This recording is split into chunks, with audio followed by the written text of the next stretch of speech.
We're off to get some more parts. Way! Woo! I like railway crossings. Let's go and get them bits. You don't know what we're getting yet, neither do I. But I like railway crossings, that's for sure. Oh, yeah. Picking up some of the wood chrome trim for the dash.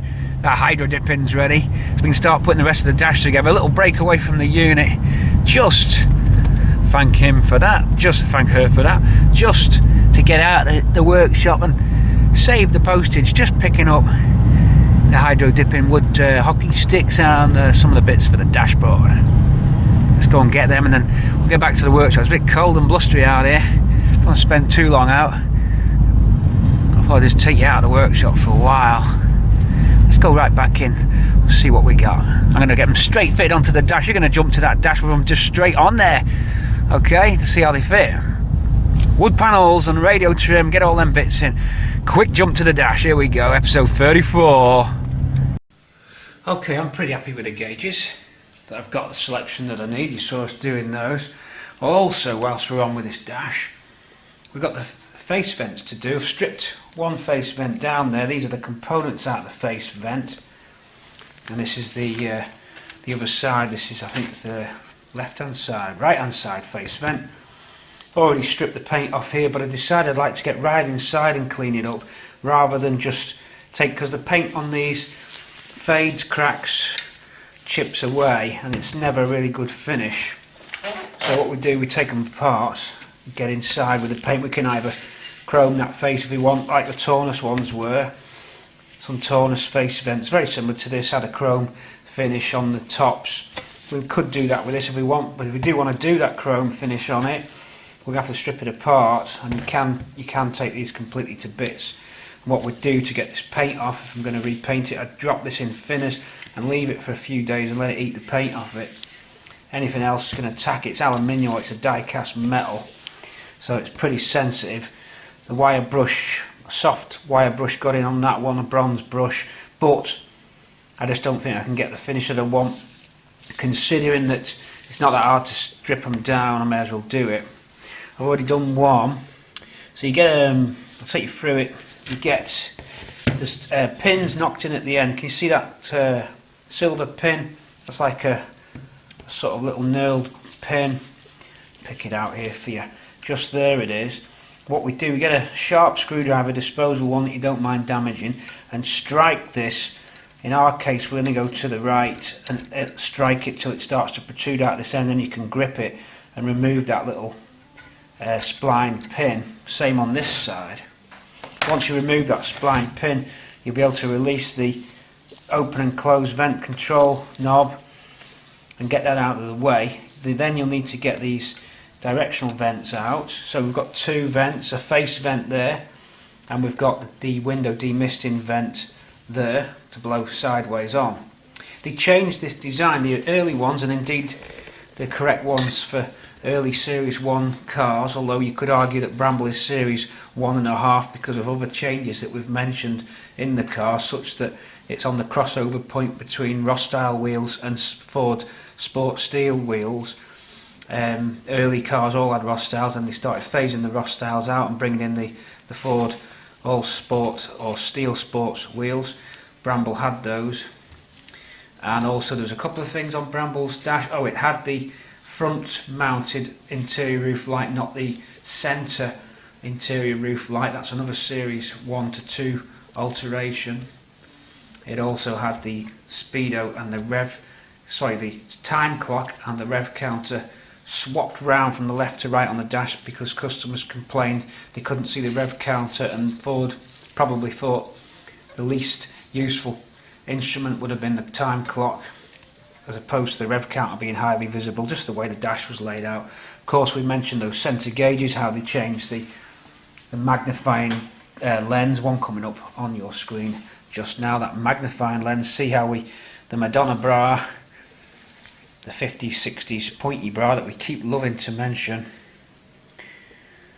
Okay, they changed that to larger face clocks later on, but Bramble has a mixture of these things. Now, Bramble did have the full length face vents. Now, the original idea was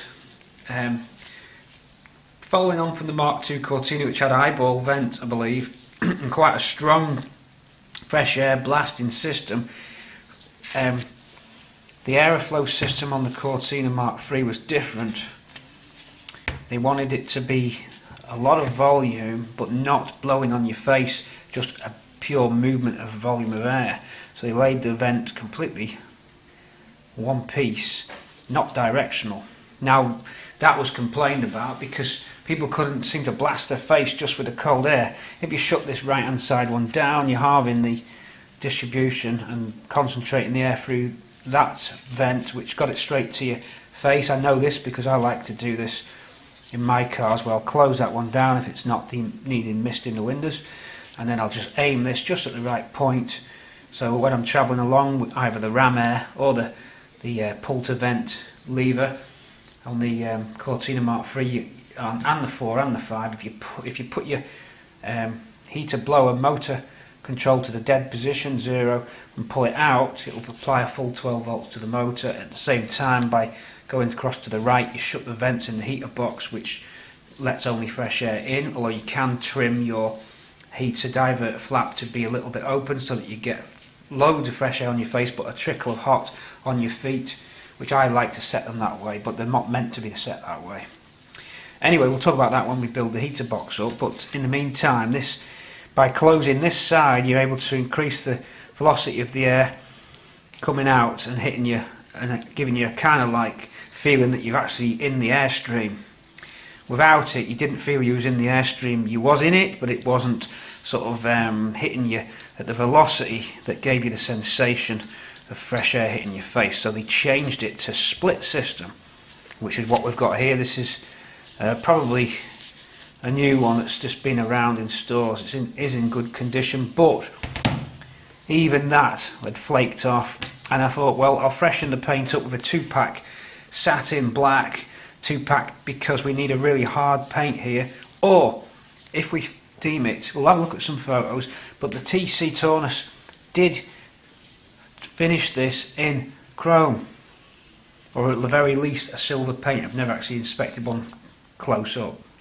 And again, on the chrome, on the wooden trim around the dashboard, what we call the hockey sticks. Here's a hockey stick. You can see why they're called hockey sticks. They made these with a wood inlay and a chrome edge. On UK spec cars, they were just plain. Now you can see that's removable from the dash for a reason, and it seems strange that you would put that on with nothing on it at all, when you could just paint the dash and have that printed into the dash if you wanted. So they did them removable for a reason, and I think it was designed to be a trim piece, and they just didn't go ahead with it on UK spec. As I said, on the Tornus you'll see this, and on American cars as well, but perhaps not exactly the Ford Pinto, but the Ford Pinto around the mid-70s had plenty of wood trim and some similar features to the Cortina. Certainly the T-shifter was very similar. I think on the Mustang the T-shifter is almost the same, bar the way that the logos for the drive position indicators are fitted, courtesy of Cider Andy, that information. But I think they designed these to be used as a decorative piece, but decided not to do it. On the GT, I think it suits that all black interior. I think like an XL or a GXL, you would think that they'd made that as a wooden trim piece. I think so, and as indeed it's seen on other cars on their dashboard. So we've done that on the dash here. We'll take you over to show you, because we've picked up the wood and we've fitted it to the dash. So a couple of multi things going on as well. We've also tidied up the wiring in this episode, because we want to get this episode closed off and get you uploaded, because YouTube are asking where have I been. I've been very busy on the car amongst other things. Round we go, because I've already fitted the dash panels in.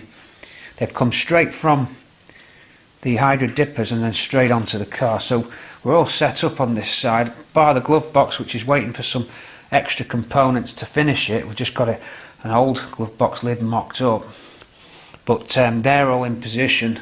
You can see what I mean, how it trims round, and we're going to continue it down, courtesy of Lee Holmes' idea. we're going to continue that wood line down into the centre console. So you can see how the trim pieces go on. Certainly you're very happy with the radio, extremely happy with how the radio's fitted in. I've got it all faced off now, as you can see, and the correct dials for it, knobs for it, dials for it, knobs for it, dials for it, knobs for it. This fascia plate isn't original, but I think it suits it really well. That's was found on eBay, and then we've put the wood effect on that. Okay, we've got the illuminated heater panel fitted in there now with the decal on the front. Just need some double-sided tape to do it, to finish off. You can see it lighting up. We've got a light switch to change round or to strip down. Side light switch just wants stripping down. I'll do that. I bet I end up forgetting to do it. So there we've got that on. Just for now, it needs just the double-sided tape to hold that decal down, but the illumination side of it works really well. And as I say, the radio will take you right in, looks the part, really pleased. There's those hockey sticks in the TC Taunus style finish, and you can see that perhaps it would be beneficial to continue the chrome line round onto those vents, giving you a continuous flow there. What we don't want to do is go too far with it. I think we're at the outer limits of this, and I think anything that we've done so far.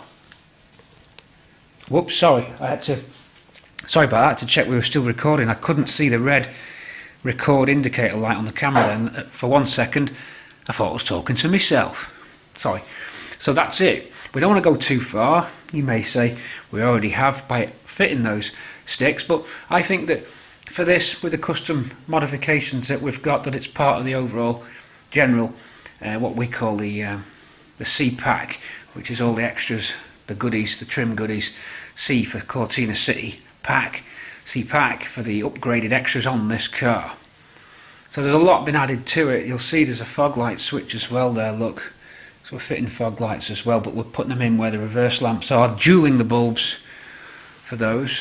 And probably the left hand side will be reverse, the right hand side will be the fog.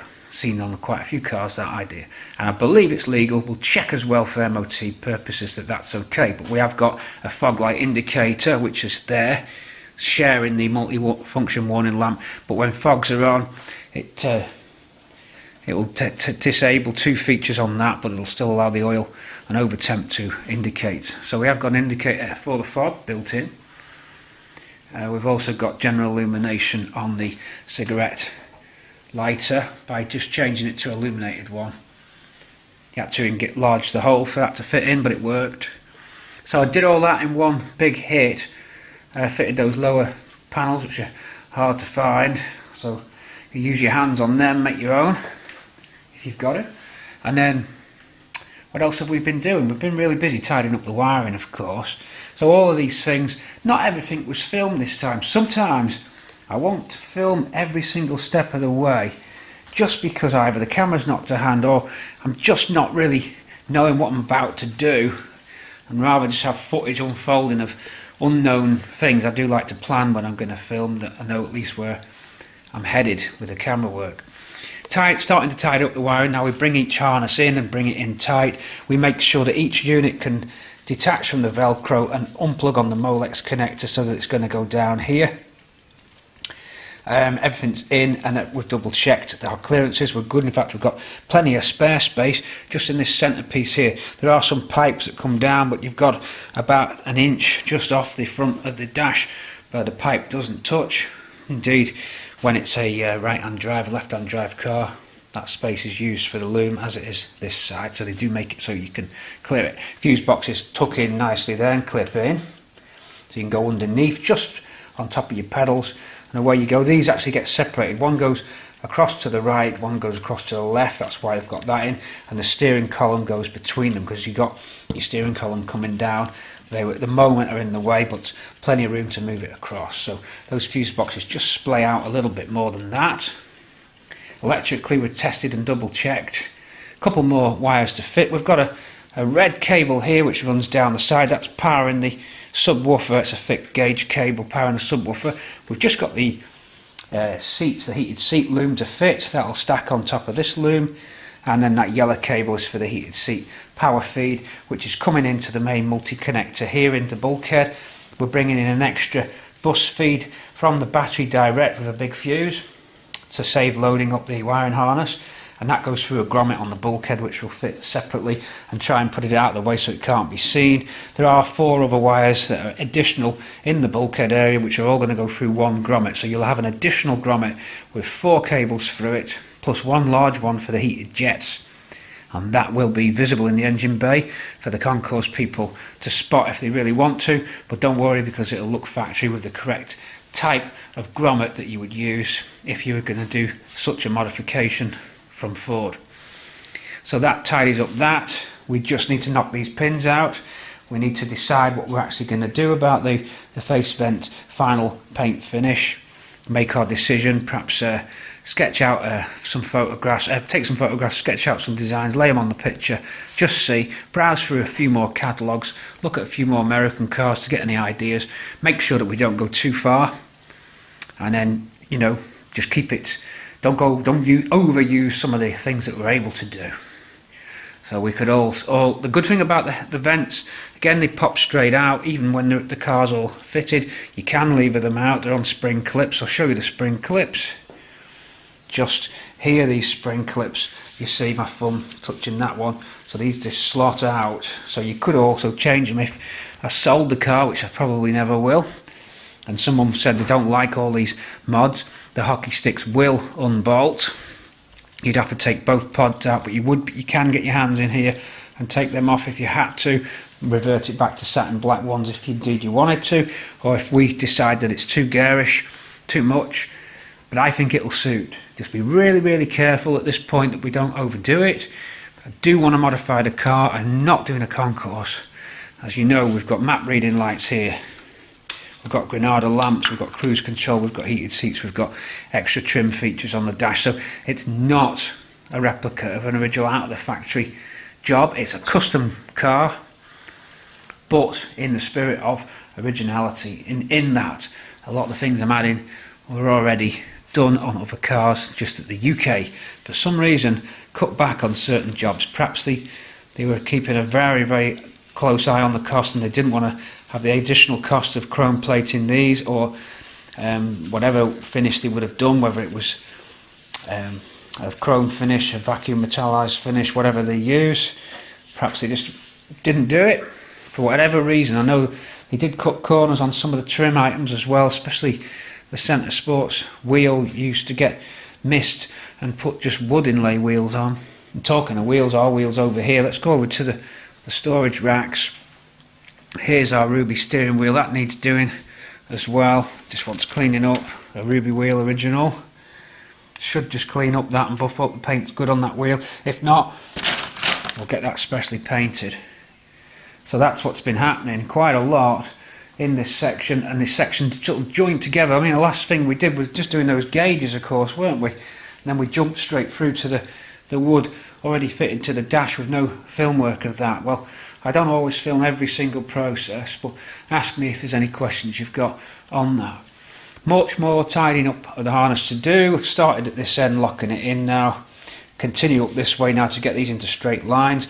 Some of that looks worse than it is because the modules are tucked out and through the aperture of the dash. They actually come in and sit on a bracket just here, so you'll get these sort of straight line on the wires the best that we can, although all wiring harnesses end up looking a bit bunchy even on factory standard cars. It's very difficult to get everything in exactly the right place, but we made sure that every module can be accessed if we had to. Relays themselves don't need to be removed, they're ultra reliable. Very rarely you blow a relay, especially with every circuit being fused. So those are tied in, but you could get it out by cutting that tie, putting your hand in. It's numbered all the way round so that I don't have to see that 4. It's only visible when the dashboard's out, so I can see the 4 here by extra letters, again on that module 6 written on the top. So make sure we do that so that when you're looking through, you can see everything clearly. What I'll do now, knock these pins out. Probably won't film it simply because the tripod bracket, oh no, there it is. Okay, I was going to say tripod brackets not accessible, but here it is. So we'll put you on the tripod, we'll knock these out now on the bench, and then we'll drop this in thinners, get it down. Okay, So what I'm going to do, take out the 2 pins, remove these thumb wheels, then we can extract the pin which holds these vents, airflow diverters, and we've made a little tool to do it, just to cut a ground off Phillips screw head or posi drive depending, and that screws into the end of the roll plug, which is holding roll pin, which is holding the end of here, only accessible once you've removed this thumb wheel or thumb lever. Right there is that pin, so once that's out you can put the screw through the end. In fact, no, you can get it there, look, there it is, what am I on about, you can get it in there. Just right in the middle of your screen is the aperture for that pin. The factory would have knocked that pin in with the intention of never drawing it out, but by putting a little screw into it you can pull that pin and totally strip this down. I don't think there's much need to film it. Look, you can see what I've done. Perhaps I'll film just a little bit of it, but you can see what I've done. Just put the screw in the end of that roll pin and that extracts out that way, look. Out we go that way. That's how that worked. And then once that's down and stripped into pieces, label it up, then drop it in some paint strippers, clean it down, blast it with compressed air. We can also jet wash it if we have to. Sometimes the paint strippers won't get every nook and cranny, so you'd get a high pressure washer on there. We don't want to sandblast these because it'll make a rough pickled surface, which we don't want, so no sandblasting on these. Well, you could use a very gentle medium like shells, egg shells, or not egg shell, something shell, walnut shell, and there is stuff, but I'm going to find someone to do it when I can just strip this with some de-stripping material such as thinners. Okay, tripod for you, knock out some pins, get this dropped in, leave it for a few days, blast it down, wash it down, decide what we're going to do. If it's going for chrome, send it away for chrome. Let's make some decisions, let's keep moving. I want to get this video wrapped. Here we go. Okay, I've set you up other side of the workshop on the zoom just so you can see it, just so I couldn't quite get in. So I'm talking to you just, whoa, that's not good, is it? Just off screen. I've sharpened the end of this screwdriver. I'm just going to talk a little bit louder. Haven't got a wireless mic yet, but I will get one. So I've sharpened the end of this screwdriver. This is just a throwaway, but it's been used a lot. Then lining up with that pin here, we're going to strike it, and because it's sharp, the screwdriver, it can dig in.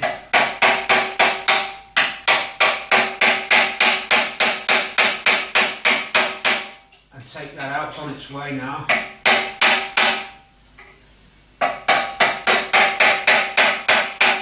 That one's out. I can grab that if I want there. Should just be able to get it. Probably need a little bit more help, but I've got the end exposed, so some good grip so I can continue knocking if I want, but I don't want to knock it too much.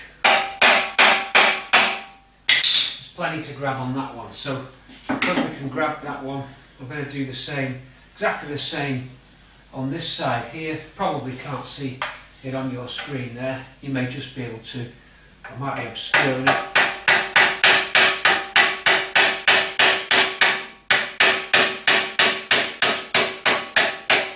You'll hear it go.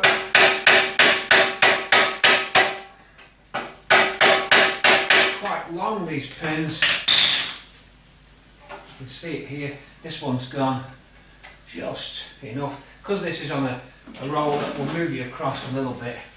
Rare use of the zoom, but just to show you can strip these if you want. Look, this pin's going to come out fine. Same on the other side. There it goes.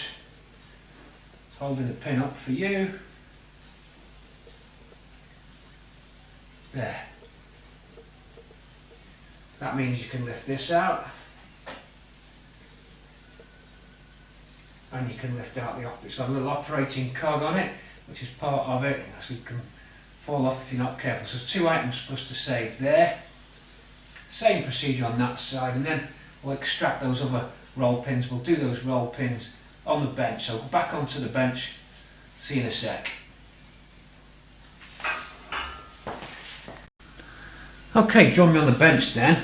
Let's have a look at the pin we just extracted. It's not a problem at all. Wobble, wobble, wobble, and we're gonna take it out. It's on its way, it's nearly there. What'll have happened as I strike it, you do put little indentations in the pin, and that's probably just what's make it a little bit more, but we'll sand them back off later so when we knock them in they're easier. It's nearly out. So a little bit of distortion on the body of the pin probably here. It did take a strike to get it, there it is. So 2 pins out there, and then the thumb wheel out like that. 2 of those. Now they're gone. All we've got to do, get in. Where were we for that? Forget where we were now. Somewhere around here. Well, that one anyway. Certainly get that one out. Where's this one hiding? Can't see where that one's hiding for this. Oh, it could be that you've only got one. Or have you? No. We've definitely got 2. Let's put this in anyway. That one needs to go in the vise to extract it, or another pair of pliers off screen for you. Off screen we go. Phillips screwdriver. Aussie drive, who knows? I don't know the difference. Get this, grab it. Undo that. Like that. Grab that. Put that in there. Turn that. Undo that. Take that off. There's one pin. Insert this into this pin. Just, can you see? I'm going in this end. Engaging with a roll pin, if that's what you call them. Just now locked into it. Let's see if I can help you. Probably can't, but right in there, and then nipping inside this area. Tell you what, this is better. You can just see that I've got the screw inside that box cavity, and I'm going to put the long nose in, then wiggle, and that one's starting to pull it, but it's just lost. Need to tighten up a bit into it a bit more. I've started to bring it out. It does work. We promise. I've tightened up a little bit more. Whoa! Okay, now we can grab the end. It's almost out, but I'm going to just bring it neatly out for you. Don't need these clips on now. Come on, we'll get it. Don't worry, we will get this. Well, actually, I can extract it with these now. There you go. So that pin's out, which means this now withdraws. These have a little friction bearing in them, which is used to make it so that it doesn't wobble around everywhere. Hold on, to keep you in shot.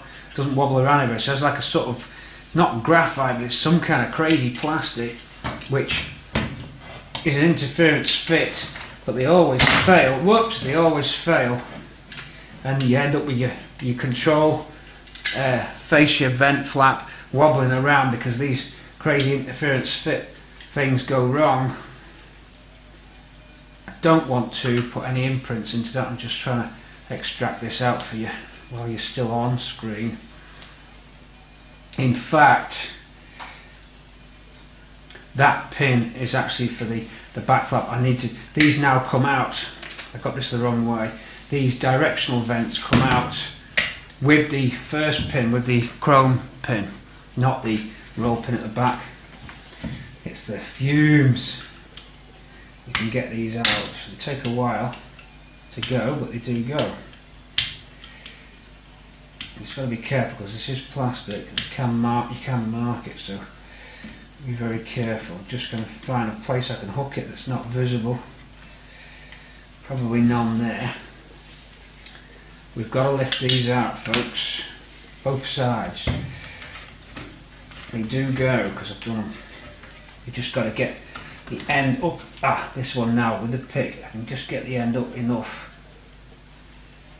You've got to be so careful. But it will go. It's nearly there. Nearly there. There it goes. I knew they went. Right. You can see this kind of crazy. I have no idea what it is. It's like a wax, would you believe? There it is, and that creates a rubbing surface which stops this wobbling around, but it's a very poor idea indeed. It's terrible. It just doesn't do the job. Have you got a Mark III? Is that nice and solid, or does it just flap around? If it does flap around, then this crazy sort of wax plug, there it is. Look, I've just pulled it out. It's crazy. I don't even know what it is. It just doesn't seem to make any sense, so we need to look into that. But they push them in there and then it just pushes up. It's not even spring loaded, so that's not much use, is it? Anyway, that one's out. They say these come out with those chrome pins, and if you go through the hole from the chrome pin, indeed you can lever up, push on it, and you're out. I think I've stripped one of these down once before, and memory can be unreliable and you end up forgetting how to do it, but we're back on board. And again, here's the other sort of bung. It's like a maroon, no, like a brown, light tan coloured little friction. I'd love to know what material that is made of. There it is. If I do all of this, then I'm going to force focus on for you. It's so cliched, isn't it, this focusing stuff? You see so many people struggling. One day intelligent cameras will be out, artificial intelligence. You will get a camera that you can talk to. I'm waiting for it to come out. Who's going to do it? So you just talk to your camera like you do to your smart speaker, and you just say, camera, focus on this, or whatever. It will happen.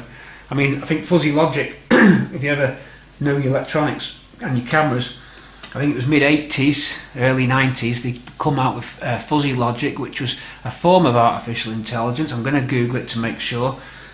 Fuzzy logic, nothing to do with Fuzz Townsend. Right, they're out. Pin, and the pin's hiding underneath this Ford identifying label. Green for right-hand drive, right-hand side, left for left-hand side, red for left-hand side, or whatever it was. They are so that the fitters, you could put these in the wrong way round. That was to stop people putting them in the wrong way because they are mirror symmetrical. Right, that pin's fully exposed. In goes our extractor tool that we've built. Posi drive or Phillips, you tell me. In we go. Not too far because you don't want to open the pin out so that it's too hard expanded. And both. Woof. Pin is free and out. Another pin out. This side then, again we're exposed, a little bit more recessed this side. Luckily we're magnetic on the end, if not just get a magnet and energise that up. In we go, can just about see. Just about get that on and in for that pin.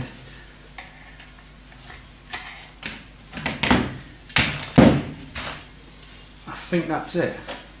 Hey, guess what? I only took that pin out, you stupid git. I only took that pin out. Whoa! Boom, boom, boom. Long nose pliers. Extract your vents. You idiot. Okay, we've already labelled them up, of course, so we know which ones are going back on. Boom! And there you've got it. A casing ready to do what you want with. This is in better order than you normally see them because this one's never been on a car. But I'll just take that back to metal, then we can decide to have a 2-pack black in satin, chrome, or whatever we want. So that's it. Into the paint tub for this one. We'll catch you in a sec.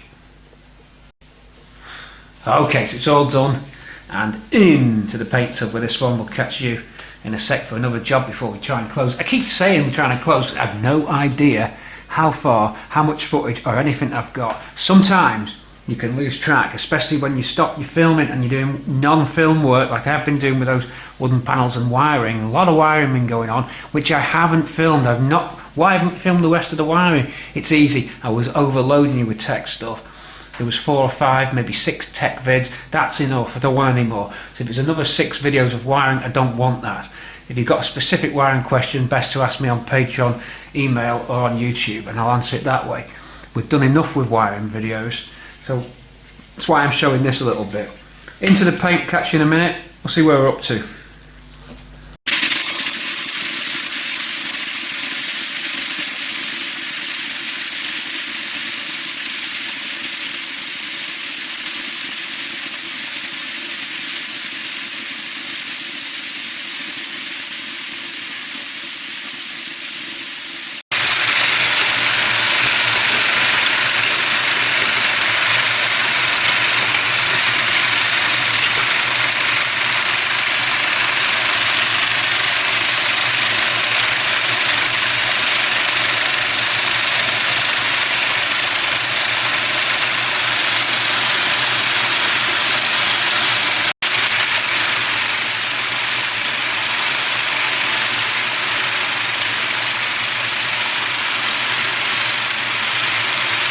Okay, continuing on this dash build, we are just blasting through it. Just nipped up to the powder coaters and picked up these parts. I think in this actual film, this episode, we actually saw these getting ready to go with the bracket for the switch there, nicely in. All the threads masked off so we don't get any powder coating on those. So there's our brake pedal box. Here's our brake pedal itself, pretty much standard. Nice gloss finish on the powder coat, and then here's our accelerator bracket with the kick down switch bracket attached, ready for the micro switch to bolt on with that adjustable slot there, so we can just get the bite point for the micro switch exactly right. And then our backing plate for the glove box done and ready to go on. You could argue that should be a satin finish, but I like the gloss.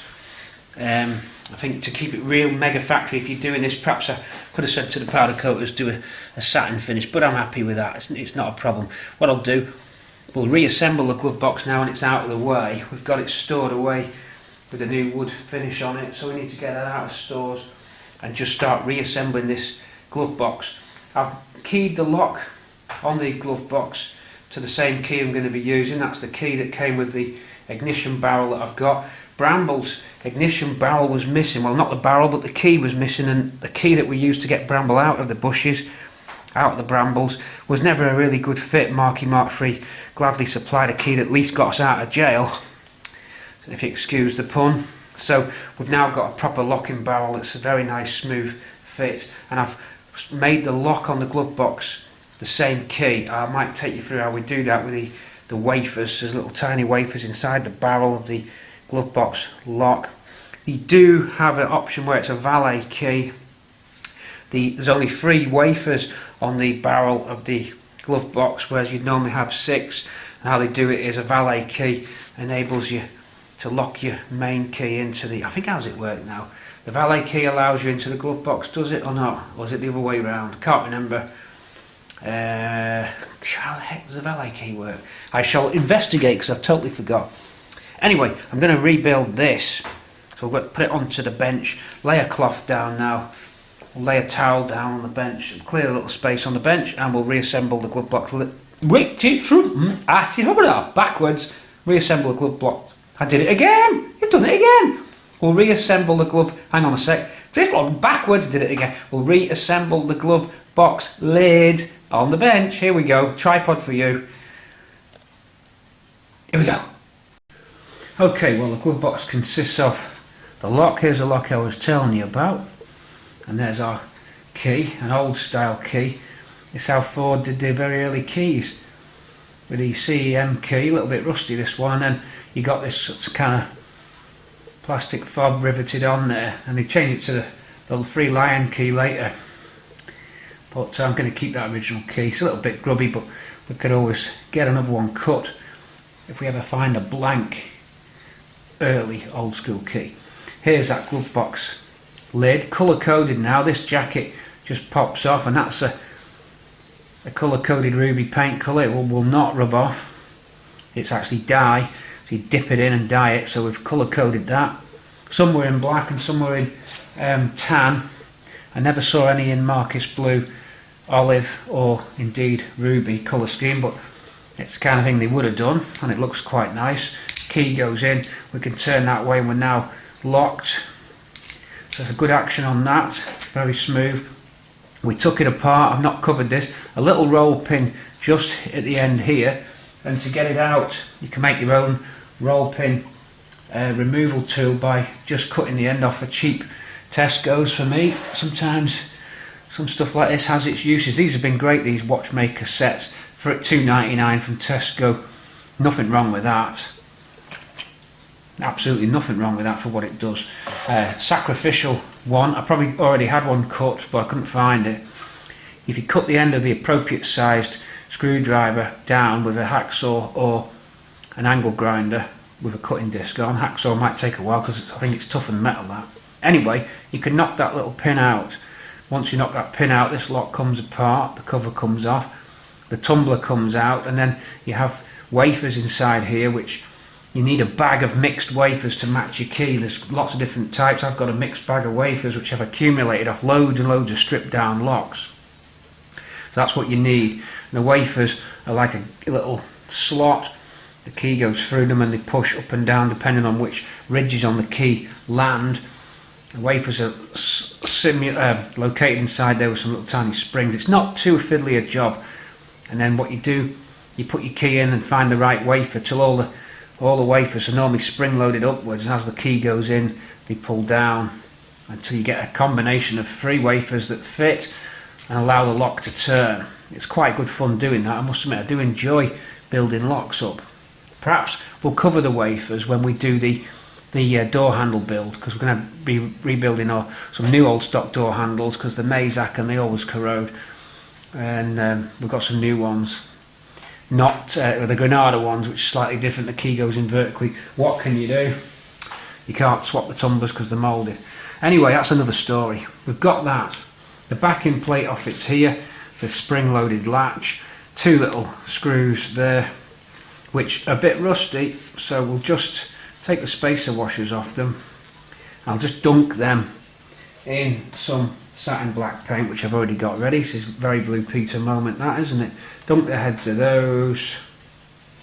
There they are. I'll put them in the helping hands so they're nice and satined up. Helping hands going across, my hands going across the helping hands. Grip the screw, pop it in there for now.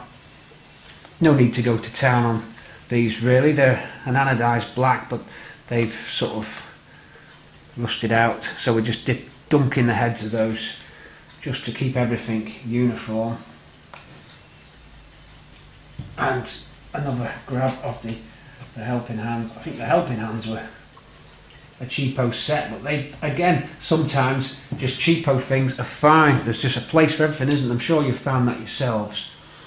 Sometimes you can just use cheapo stuff for the right application. It doesn't matter. Put that little lock to one side. Could do with really a bit more room on the bench, apologies. That to one side, and it wrapped in here, making sure. Now I'm going to put my gloves on, but we're going to unwrap the wooden panel. 2 little washers, mustn't lose those. We've got the chrome surround, and this is off Ruby. We've got the bin, the glove box itself, the bin, that needs to clean down. We're going to use some isopropanol on that, cleaner on that, so we'll just wipe the bin down. Then we've got that plate I've just showed you. Then in here is our, hang on, let's get the gloves before we do that, hold on. Okay, in here is the new wooden coated dash. Sorry, what am I on about? Glove box lid. And it's got a liner on it there, an aluminium brushed alley liner. It has been repainted and cleaned, but I've got a liner on it to give us a little bit of back reflection. There's another part which we're about to bring into your view, and that's the glove box illumination lamp. We need to put that in, but this reflector layer helps. It shines through the backing plate like this, look. Now again, a little bit of custom, we've just got to smooth down the air bubbles in that little bit of vinyl. But this will fit in, and it just gives a nice contrast look of brushed aluminium. I just think it brightens the job up. Sorry, I was holding it a bit high then. It just brightens the job up. When this lamp shines there, you just get a bit of back reflection as well. It just helps with the glove box lid. If you want to go concourse totally, then before you get your new Fablon or your Hydro Dip on your front, most times Fablon's the best way to do it, but because it's just more accurate, I suppose. But I like the Hydro Dip. Get the glove box lid stripped and zinc plated, because it was a dull zinc finish if you want a concourse job. I went for etch prime, cleaned it, it was blasted back and etch prime before it went to the dippers, and then I applied this brushed aluminium finish on it to brighten up the glove box.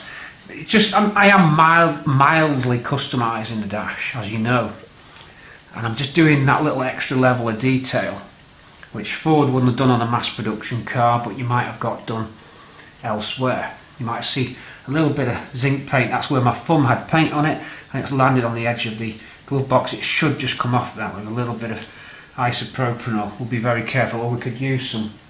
We've got some other cleaning material that won't damage this. It's actually covered by the chrome trim, but I want to take it off. That's an accident that I did. Some primer on my thumb caught the edge. Don't worry, it'll be okay. So we'll do that. We'll just clean that up now. We'll start building this back together. We need to get our bulb holder. It's very tricky, the bulb holder. I'm going to show you that. That's been re-galvanized in zinc, zinc gold, originally as a silver finish. So again, another customizing touch, which I'm very happy about. I like it. We need to thread the wiring harness through whilst this is apart. It's easy to get to then. So we're going to lay the bulb in now. A pause for you as I go and find the bulb. Okay, so here's Bramble's interior glove box interior lamp, or glove box lamp, however you want to call it. As we do our usual, wait for the camera to focus, will it do it? You know, come on, intelligent cameras. Not going to do it, is it? Never will. It's a bit grubby, so we want to put it in neat. There's a little bit of tape around there for some reason. Could have been taped to the loom. I will investigate that. That's on record that there was some tape there. Looks like it's foam covered. It looks like an anti-rattle foam kind of covering. The foam's broken off, so we need to replicate that. We'll look into that later. This needs cleaning before it goes in. It's also been stored outside in the cold and it's a little bit stiff, this. I'm just going to give it a little bit of heat because it's been outside. And also, if you look, the heat shrink, they had some form of rubber boot on there, and it's a little bit torn. It's got a little nick in that, which I'm not happy about. So I may reheat shrink this and take that boot off it. I'll just cut that, and I'm going to slide some heat shrink over. I'm going to reform that, clean this down, and we've got to thread it. Well, we don't have to thread it through here because we've got the box in bits, so we can get it to line up with the bulb holder. I'll show you the bulb holder now because I've just dug it out of spares. Indeed, glove box screw bag was found with parts off a glove box, so we can, in fact there's a Phillips screw there that wants dipping in the black. No doubt that'll be rusty, Bramble, I bet you were.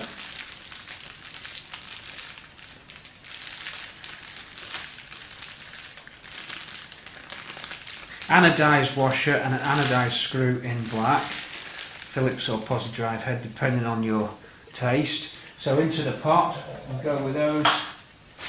And now just spray the pot. You may say, well, you could shot blast those screws back, or you could fit the ones we've got anodised, but I don't want that to passivate on there. I do want those in black. So they're in this rattle pot, just painting the bottom of it. All that's going to happen with these, I'll just keep rattling them around, and they'll dry. But I'm going to get some isopropanol off screen for you. Keep talking amongst yourselves.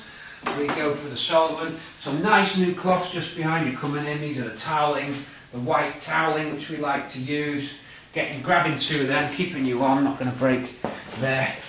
Careful with that chrome trim. So foam cleaner first. Then we mustn't forget we're going to be doing the heat shrink on this lamp holder. But Let's give it some treatment, see how it comes up. Foam cleaner, handy stuff. CPC for my foam cleaner. If you want little electrical parts, I think they do post out, so try this. These are all letters all together. CPC, Farnell online. They're based in Preston, Lancashire, and they supply all sorts of goodies. Microchips, solder, tools, heat shrink, components, parts, test equipment, scopes, a lot of stuff. Have a look at the catalogue online because they've got a lot of stuff. This is cleaning up quite easy with just a simple rub down. Shame that boot's caught there. I can't live with it, it's going to have to get changed. I've no grey, so it'll have to be black. Heat shrink, I can live with that. I can accept that. Have the mice been nibbling these cables, Bramble? No, I think they're alright. These aren't even corroded, so probably don't need to clean them in any cleaning solution. Any vinegar or whatever we want to use, the acid. Vinegar is acid. Is it formic acid, vinegar? Correct me if I'm wrong. Formic acid, I believe.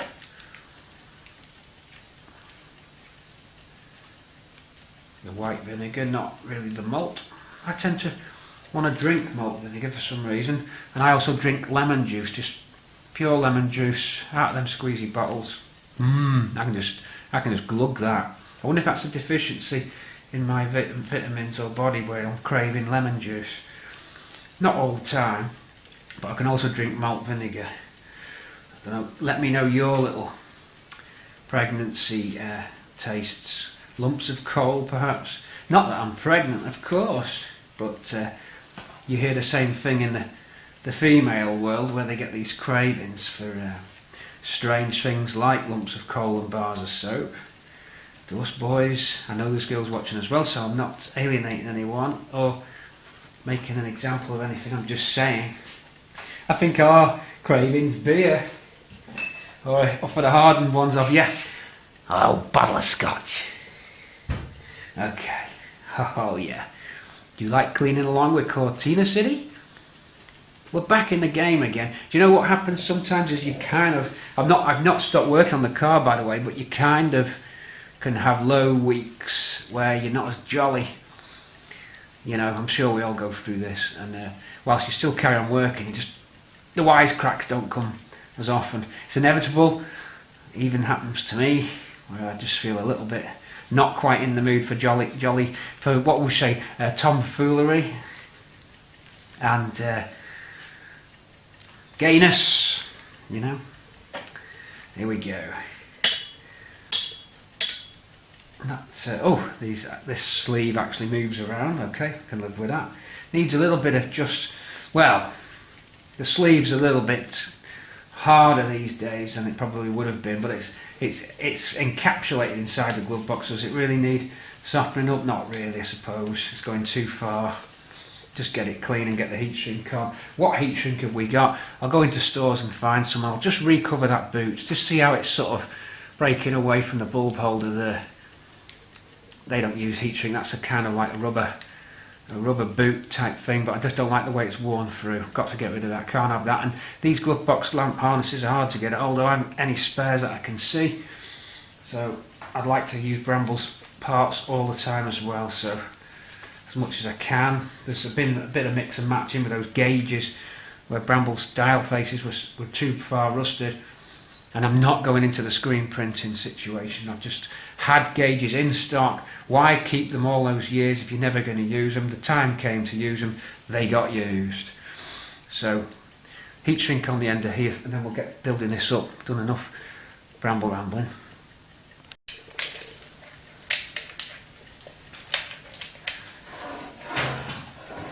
Does help if I plug the heat gun in.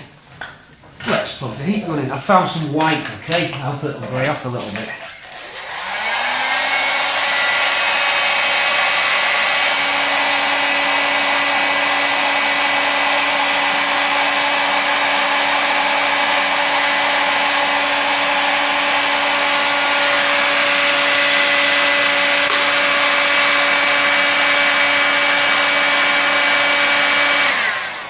Okay, I'm happy with that. So I didn't want to do it black because you wouldn't know it's got heat shrink on, and it's supposed to have a rubber boot on there, so I'm just the way I am. It's time, the cleaner's done. Oh no, we've got to clean the bin. We've got to clean this bin, so we'll try foam clean on the bin first. I'm sure there won't be any problem with that. Just try not to get overspray on stuff, but this stuff's forgiving, it doesn't really harm anything. Clean the bin while we've got the chance. A clean glove for the clean bin.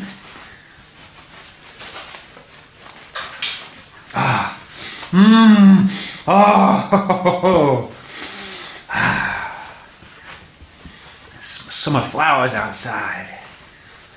Nothing to do with the solvents in here. Oh, whoa, wow, that is, shall we say, potent?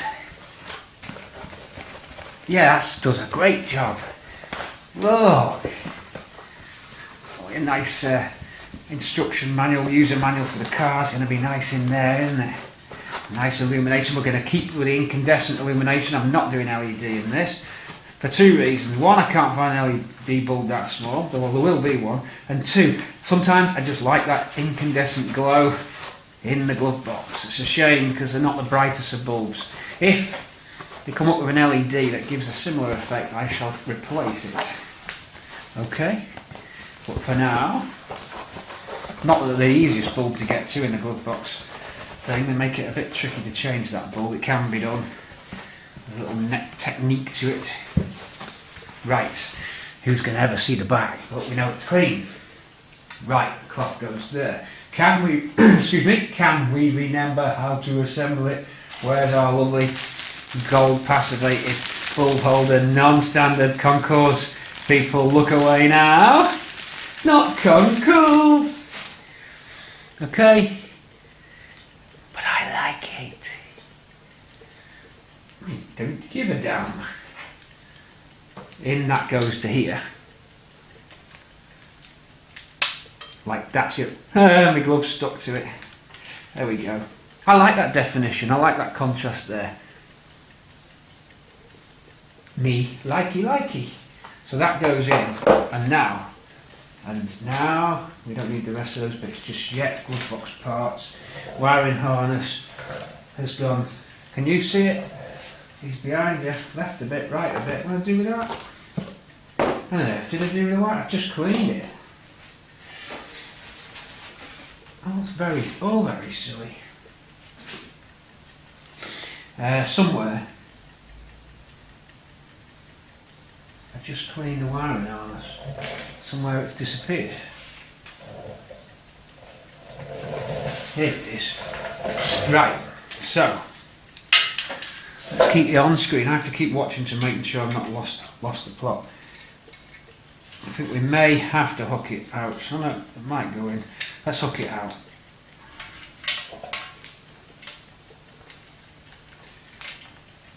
Bulb through here. This isn't how you do it when it's in the car. I'll test the bulb in a sec before you say. Right, so we need to go in. I can't remember how far it goes in. I think that's it there. Mega far in. Don't think it goes any more. That might be why they're nicked, because the heat shrink grips it. Now it wouldn't fit if it was any further in.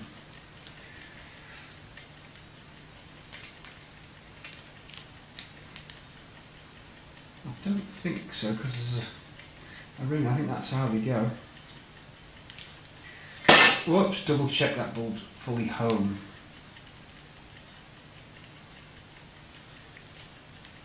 Nah, it doesn't. I'm not convinced.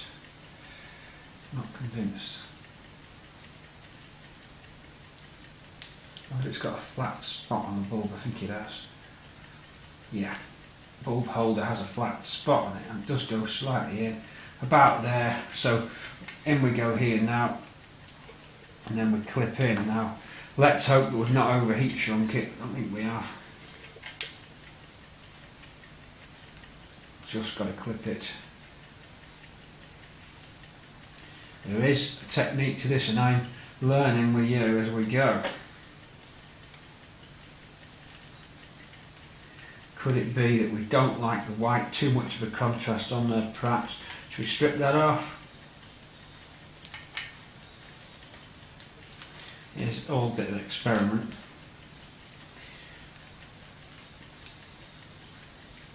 Can't remember how this goes.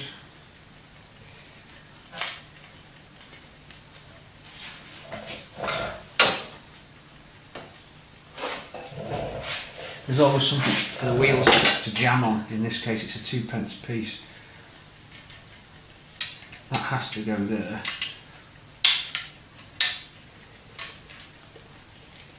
And that's just enough to come in from the back, yeah.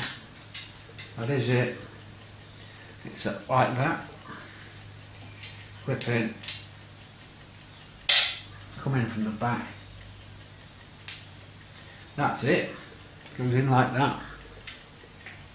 Okay, so now we've got to route the cable out of the way. So we don't want it to have to thread it through there when we've got the glove box all together, so it's a bit harder to do. I say I'm not 100% sure how you change the lamp. I have done a few. I think you squeeze it together and somehow fish it out. Okay, leave this with me while I do this, and then build this harness up and thread the cable around the back. Down, and it comes out down there. Okay. Okay, so bulb holder there, cable through and out the bottom here. There's a little cutout just for it. Just proud of the hinge, just short of the hinge. And that's in like that. Here is where you are. And now we can start building this back together. Bulbs all the way in, the holder goes all the way up to there. There's a little ridge on the lamp holder and that sort of extra grips it, and then you're in. So that's how that works. All we've got to do now is reassemble. I think we need to put the lid on the front. Just slightly off screen for you for the lid. We slide this. There's a lip here, and this metal now goes and knocks into there. A little bit of an interference fit, quite tight if I remember when I took it apart. So we've got to slot that in. Let's clear some space and bring it higher up. We've got a towel on here for a reason. So I'm gonna go, are you okay to see that? I'm gonna come up a bit. Hold on, let's get you up a bit. Jeez, you see, everything's undone. Oh no, I didn't release the pan until locking bar, you idiot. Right. Because of the powder coating, this lip I've just thought is going to be tighter than normal. It's not going to affect the glove box operation, but of course because we've had it powder coated, that's why this is a tight fit in here, into here. This is going to be fun, isn't it? Getting that into that lip. And we've got to test the bulb as well. I think it's a new bulb. I'm sure I fit the new bulb in Bramble when we were taking it to the NEC. Almost sure I did. I don't really want to grind the bottom of that off because I'll over grind it. It's very hard to get just the exact right point to grind that powder coat off. I think I'll just rather try and just get it to go in, to be fair. Is it even going to try and start? Wow, that's tight. Woo! That is tight. And this bench isn't sturdy enough really to allow you to knock that into there. That's tight. If you open it up with a screwdriver, it starts looking like a wide bladed implement really. We're going to have to have a rethink. This bottom lip, then the inner casing is going to slide into that bottom lip. Okay. So I'm going to have to open up a little bit. A pause for you. I'll be right back. Okay, with the aid of Crocky, just at the right angle, just took the little bit of, it's quite thick that paint, took the bottom lip off. I think that'll cover when it's underneath, so we're okay. We should be able to slot this in really. I'll upturn the glove box lid. I would have thought this would work. Let's just get that into its slot and line this up, because obviously it's got to be lined up as well. That's the other thing. You don't want to get it in the wrong place because there are some bolt holes for it. So it's got to go in line with the lock and everything, you wouldn't be able to really move that once it's in. It's going to be tight. We'll get it out if we have to. There we go, it's snapped in. Okay, bench is a bit sturdier than I thought. A little bit more to go, but it's on its way. So let me just get a block of wood. I'm not going to tap that down. It's going to drop into the area on that lip. Very tight fit. Okay, but doable. We're on. Okay, the bin, little screw at the bottom. That's a Phillips self-tapper type. Nicely finished in a black. Now it looks really like a new screw there. So that's that bit. The bin is in. The bin is in. The beast is back. The bin is in. There we go. And it does look good with that aluminium trim finish inside. And it does look nice with the powder coat. It's going to reflect even more. So we'll get better interior lighting too. Not by a mega amount, but I like that. I do like that little internal trim piece. Why not fit the lock then, everybody? With me as well. I've reached over and grabbed it. Slide the lock through the front. I'll tilt the camera up just a little bit for you. Make life easy at home. This goes in here. There's a certain way around. Now I wonder if the hydro dipping will cause this to be a problem fit. I wouldn't have thought so. I think that'll go in. It's not that thick a coating. It should make it. There we go. We're heading that way. Key out while we do this. I think we're in there. We can't really go anymore. It's against the metal now here. A little bit of jiggery pokery to do just there. Just wants a little. No, this is exactly in line. That should go. I think it's not the powder coat in that. It is just. Oh, it's gone. Right. Lock is in. And now for this. Just wipe that down. May as well have everything clean, of course. Gloves are taking a hammering. That little lock goes on there like that. It's perfectly in line. We're nearly done. Reaching across to our little production line of screws. And we had two in the grips, didn't we? There, and two little spacers that we didn't want to lose, which we haven't done. Slide them onto the screw. These hold the lock in. It's sometimes tricky with the gloves on because they tend to pinch. The gloves just, I'm going to have to go without gloves for this, you know, because they just look, everything just gets caught. Boom. Right, it's gloves off time, serious.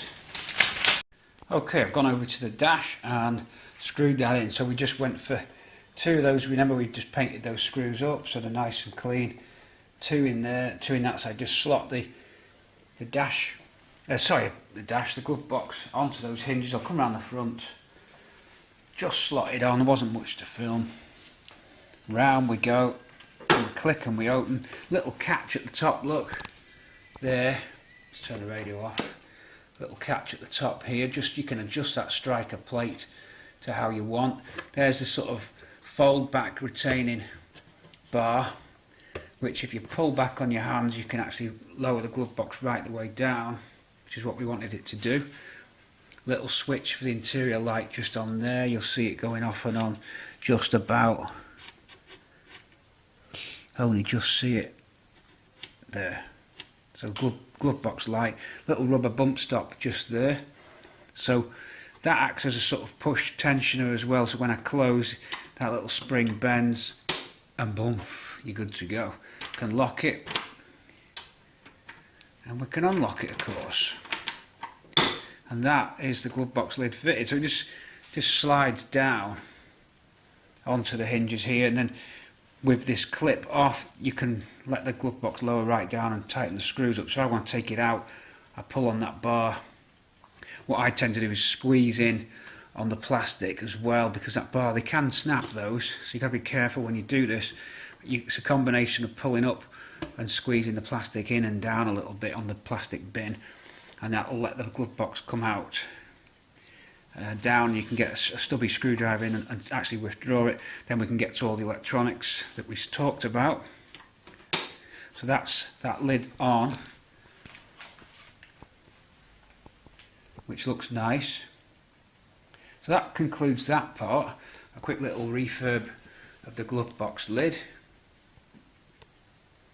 And now we're just tidying up more cables. It's all dash build stuff, everybody. We're going to move on to the heater fan now and explain how that works on the twin speed. The old way of doing it for Ford, this is a resistance wire.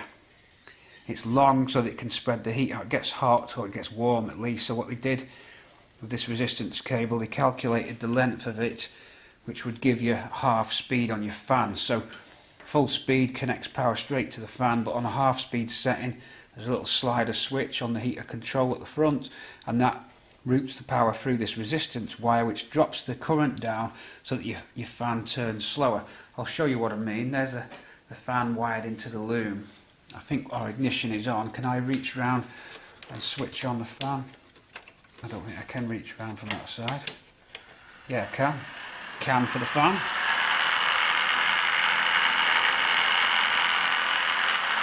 Go for the slow speed. Slow speed's there. That's now going through this cable, which is getting warm.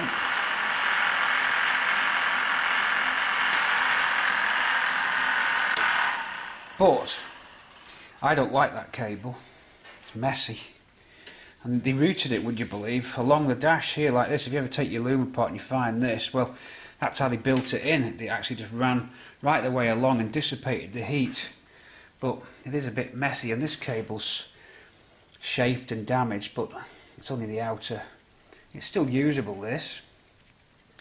If you bunch them up, which it's tempting to do, the heat will build up. You need to spread it out. It's like similar when you get an extension lead. You should never run your extension lead fully coiled, because not only that, but the magnetic force builds up on the extension reel and the heat builds up and you can melt your extension cables. Similarly, don't be tempted to bunch this up, because it won't work to dissipate the heat. However, they got rid of it later on and fitted these resistors here. We've got one off a Mark V Cortina, and we're going to substitute this for the ceramic resistor. Now, I found a place to put it which I hope works. I can't see anything that's going to get in the way of that.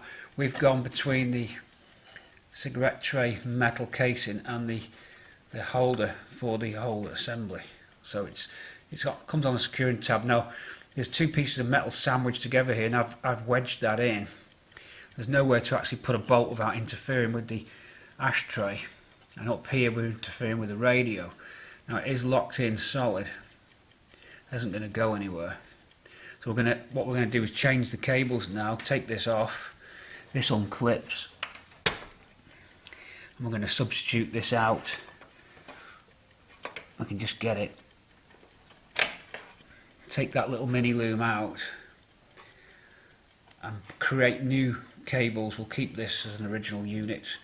All we've got to do is make some jumper wires across to there to there. They don't need to be heat protected, so we're alright. That's all it did. So really, that's that wire here that I'm pinching, that's straight to the fan. The fan grounds onto the metal chassis here. It has a permanent 12 to the fan, and then to receive its switch, it just switches to the chassis. So that's how it works. It's ground switched fan, not a 12 volts. You've got no 12 volts coming in here. It's just connecting it up to this metal. So by making some Lucar connectors now and joining them up, we can now make a loom and use this resistor, which is a lot neater, and then test it. We'll make sure that it runs, and then we'll see how that works. So that's another wiring job out of the way. That only leaves me with a heated seat loom to fit. The subwoofer connects in across existing connectors over there for the subwoofer, because that's not in yet. We've got the variable resistor to alter to a click switch. This is on a pot at the moment. That's for the intermittent delay interval. We just set that up on a pot to test it, but this has a click. Show that on an earlier video. It's got a click switch, 6 position or 5 position click switch with different resistor gangs on them. and that will create our delay, which we can set to what we want. So that would be that. Fuse box to move to clear the steering column, that one just moves across. Getting there now, we are starting to close in on this wiring harness, as you can see, starting to neaten up, and you can see how it all works here. Modules available. We've started to put anti-rattle foam pads on, and we're starting to get our exact positions. Each module, whilst it's tied into the loom, has a rubber backing pad to it, and any cable which is needed to be accessible. This one's the test output or input for the VSS speed, as is this one. Those, because they're not zip tied back if they were to rattle, so we wrap this foam padding round anything which we think is going to rattle or move. Now I don't think I'll get everything. I don't think it's possible to cover every single squeak. There's that many cables, you know, you can get stuff like this happening, and I don't think there's much you can do. Those little sort of noises, but we can go the best that we can. We can shake it and listen for anything obvious, and then start honing in on it. We'll get someone to help us shake. If we need a stethoscope, we'll get one, and we can listen in. Only quickly, we won't spend mega time on that. It's quite OCD, but you don't want any rattling. So we're tying stuff back, look. But you could still get stuff like this, listen. The clock going, actually that one doesn't do it too bad. Something perhaps like this. So we'd look at those and try the best that we can. There's only so far you can go. I've put a little securing tang on here so we can tie that back. We're going to try and do the best that we can to create a rattle-free pack at the back of the dash there. It is of course a custom dash, a total custom loom with many features. Once we're finished with all that, we can head down this way, and if you look really here, there's not much to do. That's just all through the bulkhead, and then down there into the engine bay. There's nothing there because there's no modules to build. This is just a wiring job. There's a little modification on the headlamps for quad high beam, and a couple of extra current wires for the horns, because I've got two lots of 4 on the horns, optional with a switch. So you can really start to tie that in. This loom does have an extra current cable which is going to run up and supply a feed to the subwoofer and the heated seats. That's a separate cable, that's that yellow cable there. That'll be supplying direct via a large inline fuse underneath the wing rail of the car. There'll be an inline waterproof 30 amp fuse straight from the battery, so that the current doesn't involve any draw on the main Cortina loom.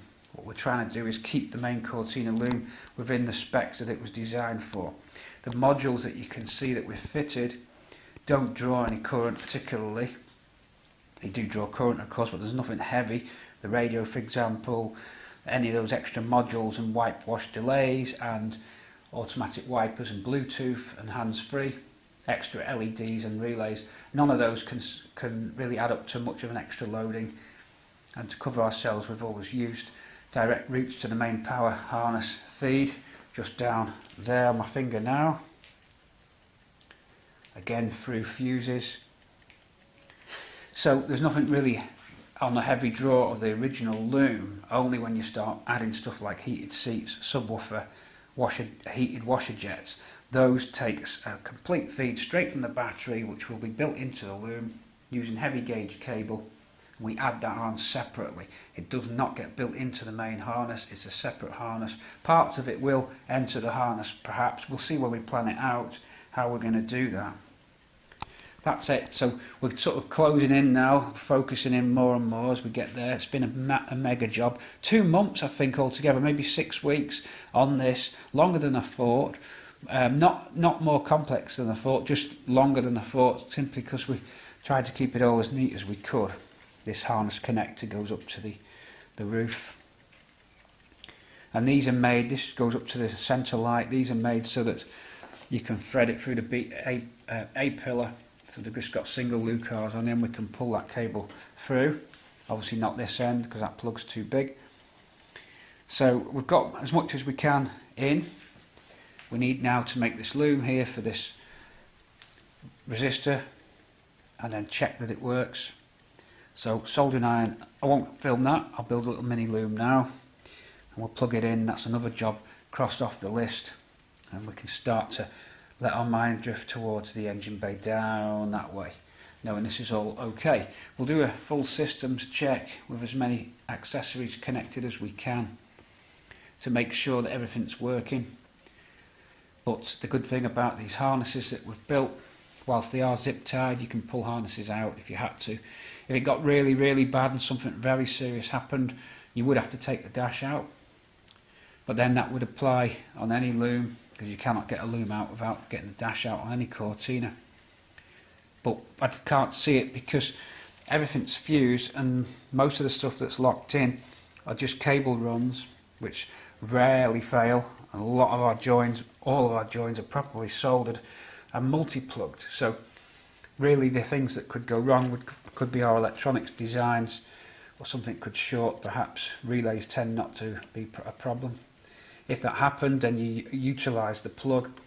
You have to remove a glove box, you'd have to remove the radio, you'd have to remove the clocks, but they all come out reasonably easy in the car. Then your hands could get in with a torch, and with reference to the video, which will extensively video this but not upload it on YouTube. It will be a reference video stored on a flash drive or burned onto a DVD, placed with the car as part of the service manual, and that would be used along with still photographs to troubleshoot and identify the situation if you were working from the front and putting your hands in to the car to try and service things, so you'd roughly know where to be going. You may have to use a mirror as well just to help you get in, but we've got to make it so that everything's accessible, and you'll see that we've been doing that. Look how this module, this is the multi-function warning lamp module, will clip out, it's on Velcro, and drop down underneath there. These ones here, this is the arm relay for the automatic rain sensing wipers, plus some additional relays which are labelled up to do with the interior light delay and other items. We've marked them. They come out and up through the front. This module here comes out through the front. Flasher relay, heated rear relay, you can get from underneath or again through the dash. Chime alarm, hazard unit, all accessible there. So anything that I suspect could be a problem is made to be accessible. The main one being the control for the wipers, the Bluetooth in case you have to update the firmware, that's Velcro, that'll drop down. Torque lockup relay fuse in case the torque lockup ever blew, your fuse fit's just there. This module is simply a relay that would never fail. This is the kick down override, I think. That's a favourite. The cruise control, they can have their moments with dry joints. This one has not been reflow soldered, so we could do a reflow soldering this just to be safe side. Land Rover, Hella basically, Hella used them for Ford as well, so it's essentially the same as what you'd get in your Ford Granada. Granada one's slightly wider, but anyway, it's a similar idea. We know that the cruise works, we've shown you at previous vids. But glove box out, that would come away. It's zip tied at the moment, it may stay that way, we'll have to see. Foam pads behind it, but we're going to fix this more securely than that. So that would come out through the glove box as well. Down here, the controller for the torque lockup, the speed control, that again would go underneath and get out that way. That does need to be on a long lead, which it is, so that I can calibrate in the car for the initial setup of the car to get the cut in of the lockup just at the speed that we think's best. So that would go and be with a passenger helping you on the adjustment trimmer, which is just through this little hole there, a little watchmaker's flat blade. We would trim that in motion, and then Velcro will be on the back and it'll attach to the back of the MP3 there, out of sight. Your maximum depth, as you can see from the glove box now, and the radio sets the maximum depth. So here's our maximum depth. You can see everything's within it. If you look down the dash, nothing comes out, it's all in tight, because they give you a lot of foot room in a Mark III pre-facelift, loads of leg room because the dash rakes backwards, and that's why everything's so tight here. Facelift cars are easier to do these mods on, you've got a little bit more room. We're tight on room, we can just about do it. make that module up now, that little mini loom there for the heater, and test the heater. Here we go for that module heater, no, that heater loom and that extra, or that upgraded resistor for the fan speed.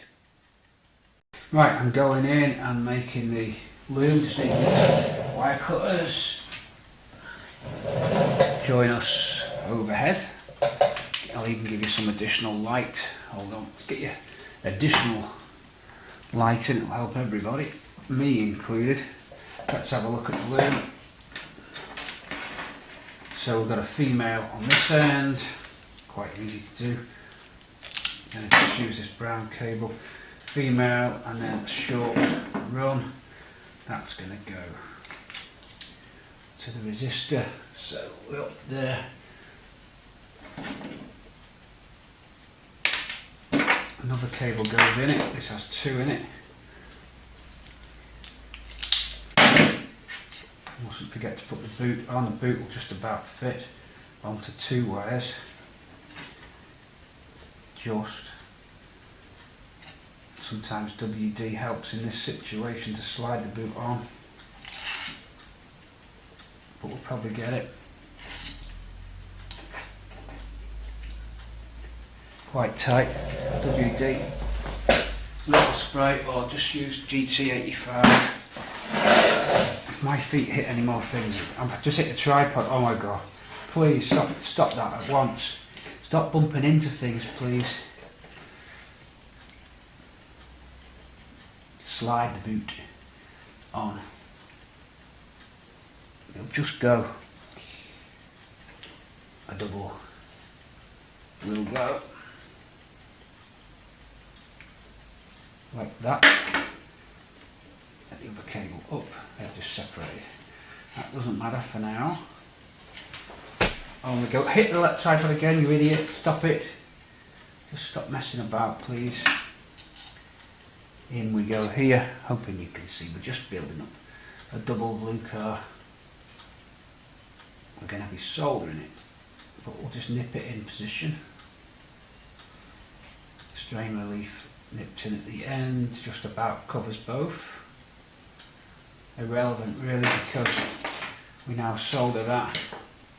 Helping hands time rolling off, and don't get the tripod. And raise the voice as I go away, and lower the voice as I come back. Nearly ran away myself. Helping hands, shake hands. Oh my god. Solder, please. Let it solder. Clean the tip. A little bit of foam pad there. Off we go. Are you on? Yes you are. I check the screen from time to time and make sure you can still see. Nothing more satisfying than a good solder connection. And some nice fumes to boot. Tony will like that. The drunken car still will love those fumes. Hello Tony, if you're watching. Hello Tony with your pony, if you're watching. Okay. Don't like to go too far because they interfere with the spade connection. And that is that. It'll cool off a little. All we've got to do then is just see how far we want it to go. A little jumper lead. Just slide the boot back on now. Just hold on while it cools. And a single here. Wouldn't normally use side cutters to cut this, I'd use my larger cutters. These are only cheapos. Strip that end.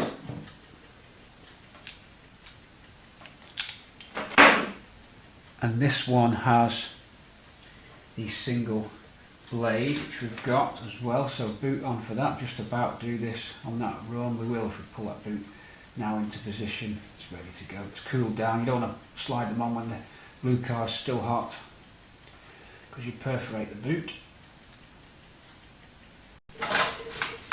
Okay, I'm nearly done with this loom. Just decided better to strip off the insulator off that mini loom car and or mid-range one, solder it and then heat shrink over it and look better. Just waiting for that to grab, which it will do.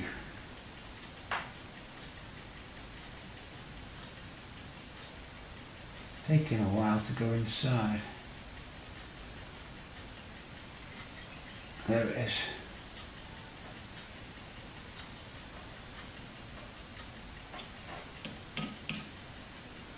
I think that is in.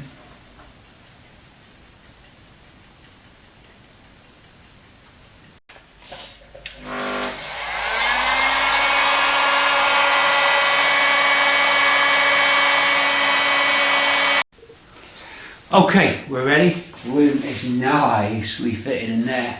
Then I'm going to try it out. Stepping over loads of cables and stuff. Slow speed. Slow speed. Slow speed. Okay.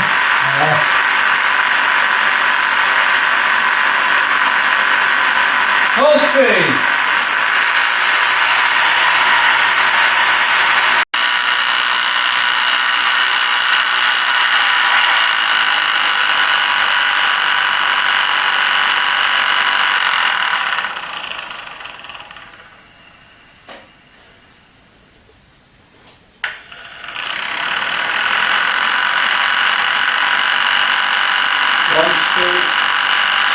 Speed 2,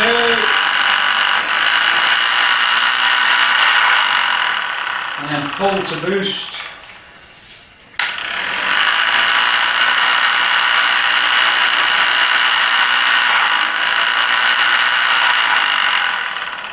Okay, so a bit more of a closer view than when we were on the tripod earlier on. You can just see going in.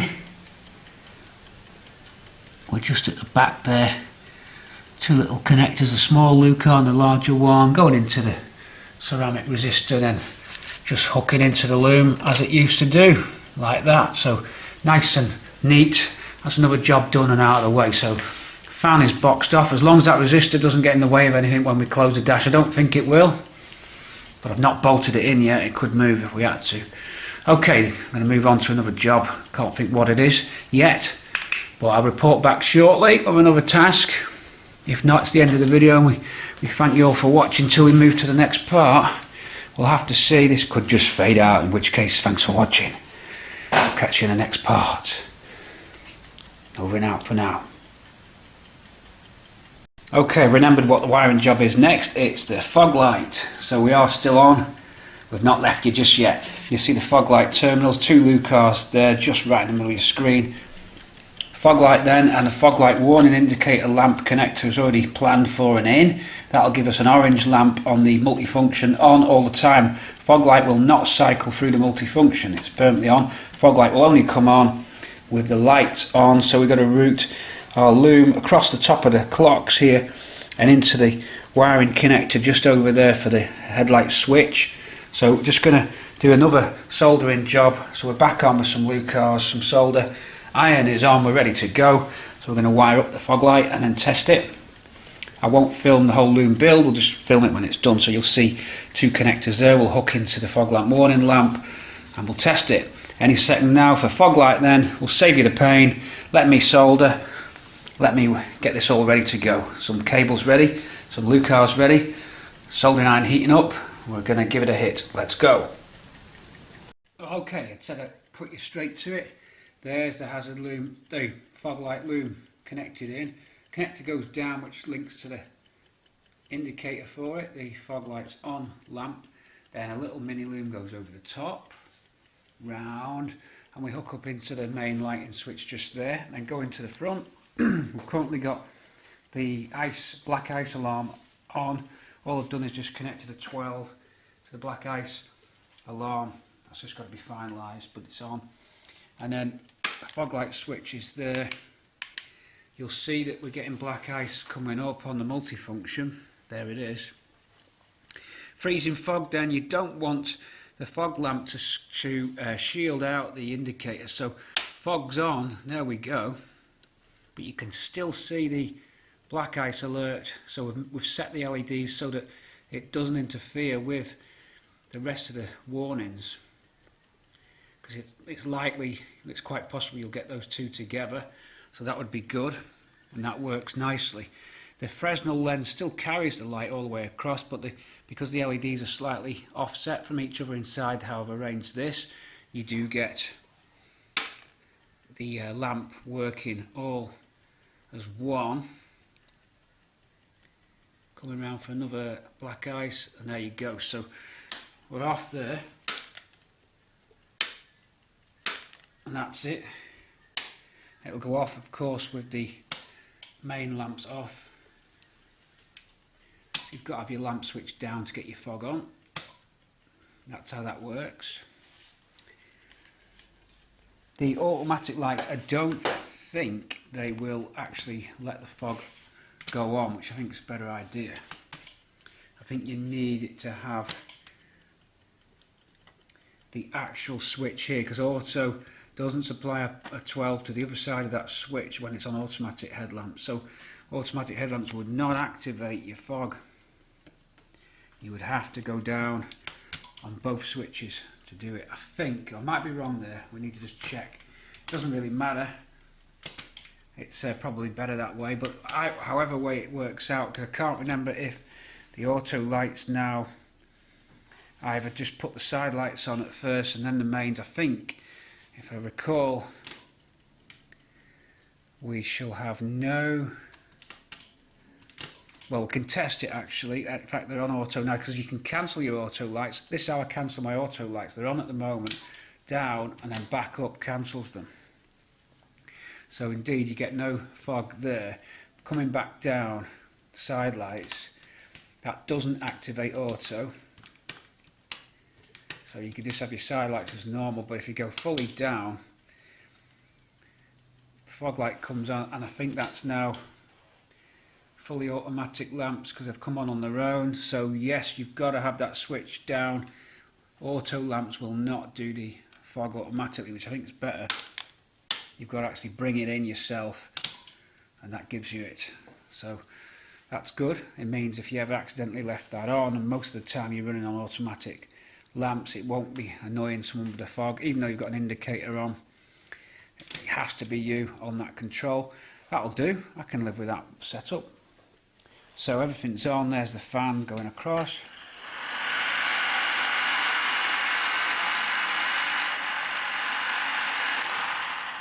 Then you pull out for full boost. You need a little grub screw in here because you can't actually pull. Oh, you just about do it. That's your boost setting for fresh air. That's the closest you'll get to aircon on a Cortina. So looking very smart we are. I think you'll agree. I think I will end on that note, on a good visual way to finish the film, with the dash almost cosmetically done. We need to start building columns, centre dash. This isn't Brambles, by the way, but it's a mock-up we're using. We need to get into the wiring harness there for the engine bay. A little bit more tidying up, a couple of wires just to connect up. Now these are the multifunction warning lamps. From the outputs to the inputs just need connecting together. Sorry, camera was off. From the outputs to the inputs just need connecting together, and that lets the outputs of the sensors talk to the inputs of the multifunction. Indeed, if you want to see an example of multifunction now, and I press Bluetooth, you'll get it. Language, English. This will come up, there you go, because the Bluetooth system is overriding the speakers.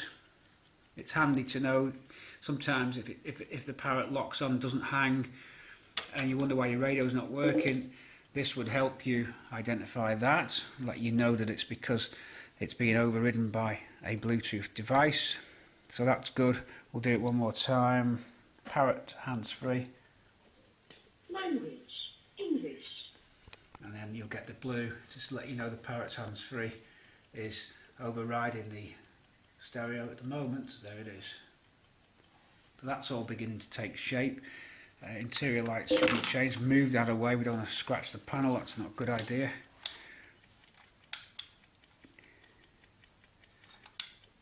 Got that. Headlights we know about, heated rear.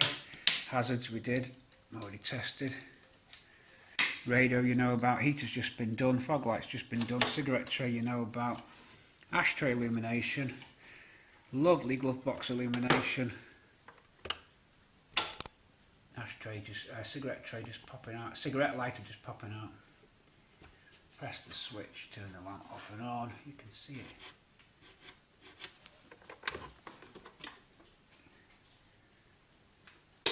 Nice satisfying click there. Got some centre pod painting to do, but wiring we're starting to close up now. I can't really think of much more on this other than the heated seats and the subwoofer under the seat, but they're very simple connections, just a power feed and the trigger, ignition switch, accessory line to switch it on. Centre pods are all built up. Automatic gearbox selector, we finished all that. You can see the final result, green there, to let you know that it's enabled to take an input from the speed controller for the torque lockup. It's now out because it's in neutral, so torque lockup only works in drive. You get that green. The red lamp shows when the lockup's actually kicked in.